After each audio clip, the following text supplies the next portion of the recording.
kalian harus tahu, setidaknya ada salah satu obat penawar depresi atau stres yang affordable dan mudah untuk kita telan dan bisa banget mengubah cara pandang kita yang awalnya merasa hidup kurang bahagia, berubah menjadi makhluk yang bebas dan tangguh ketika menghadapi derasnya ombak kehidupan melalui satu filosofi ajaib yang disebut dengan stoikisme atau stoicism.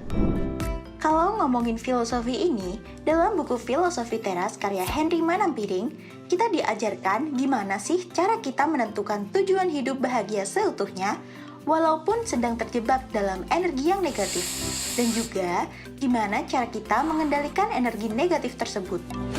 Pola pikir yang diajarkan dalam filosofi stoikisme ini cukup sederhana loh, yaitu kita harus menyelaraskan kehidupan dengan melibatkan kehendak pencipta dan juga keadaan alam.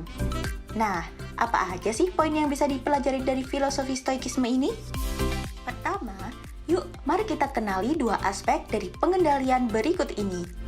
Ada aspek yang berada dalam kendali manusia dan juga aspek di luar kendali manusia. Salah satu penyebab mengapa kita merasa kurang bahagia adalah tanpa sadar kita belum bisa membedakan kedua hal tersebut. Contohnya, yang berada dalam kendali kita adalah persepsi, opini, dan juga asumsi yang dibuat oleh diri kita sendiri. Sedangkan aspek di luar kendali, yaitu seperti bencana alam, macet, kebijakan pemerintah, dan tanggapan orang lain tentang diri kita.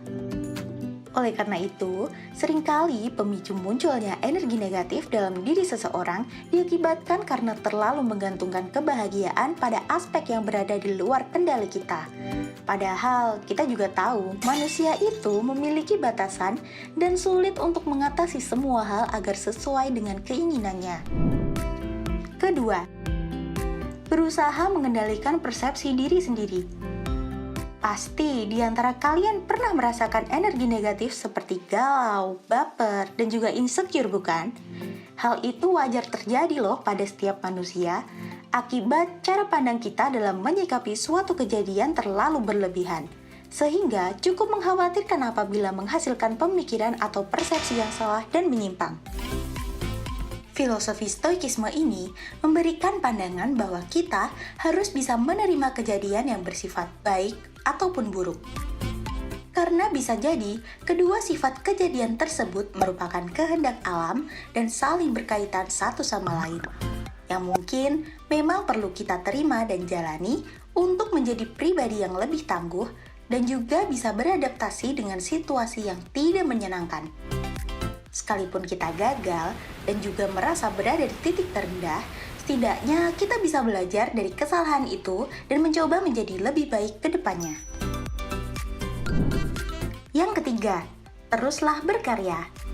Berkarya yang dimaksud pada poin ini yaitu ketika kita sebagai manusia jangan sampai lengah dan lupa terhadap peran dan kewajiban kita untuk bersosialisasi dan produktif melakukan hal yang bermanfaat.